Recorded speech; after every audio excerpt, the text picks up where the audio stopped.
count on LEX 18 News. The accused gunman is in court today, days after he opened fire at Marshall County High School. Plus, Fayette County decides not to get metal detectors for their high schools. Why they decided against that. And a mother has a special request as her ailing son's birthday approaches.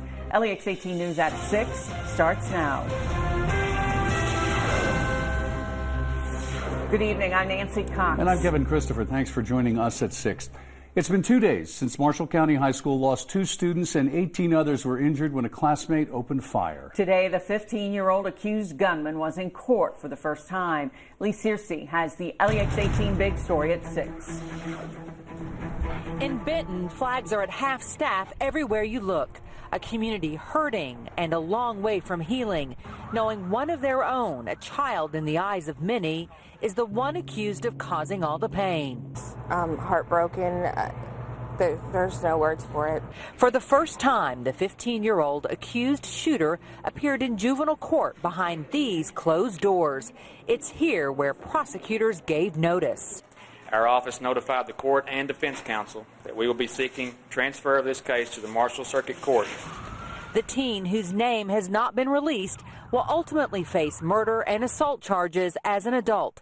He's accused of gunning down his classmates Tuesday, killing 15-year-olds Bailey Holt and Preston Cope, then injuring 18 others. I can't imagine what they're feeling to know that they were waiting there for their children at the school to pick them up and that they never came. So overwhelming for this mother that she let her children stay home today. I don't know that I want to send my kids back to school.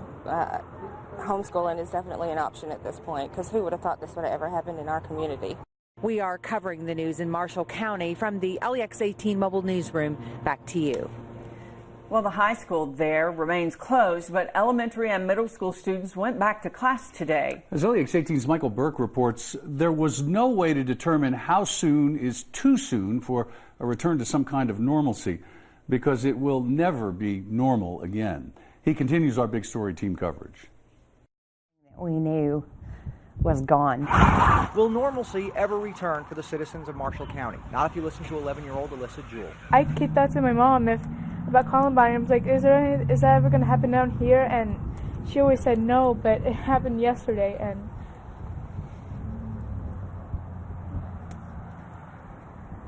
I didn't think it would. It'll always be on their minds now, especially as the middle and elementary school kids in Marshall County went back into the building for the first time since a shooter killed 2 people on the high school campus some 48 hours earlier.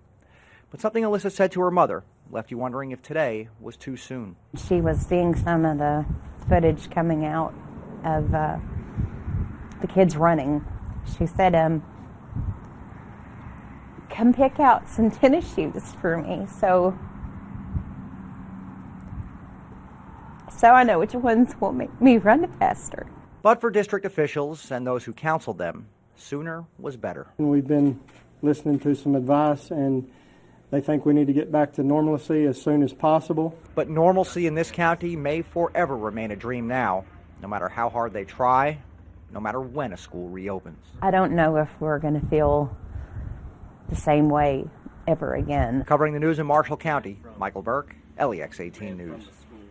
A decision about when to reopen Marshall County High School hasn't been made. Just 2 days after the shooting, Housing and Urban Development Secretary Dr. Ben Carson visited Kentucky. He was at Lexington's Hope Center speaking about ways to stop homelessness and other problems such as school shootings. He said the key to do that is good mental health. And while we still don't know what caused the shooter to open fire at Marshall County High School, Dr. Carson says we need to understand there are deep-rooted issues that cause people to do things like this. Gun violence, we have to recognize that there, just like with addiction, there are issues going on in those people's lives that cause them to want to harm somebody else. Congressman Andy Barr was also at the event and said more needs to be done to stop shootings at schools. Fayette County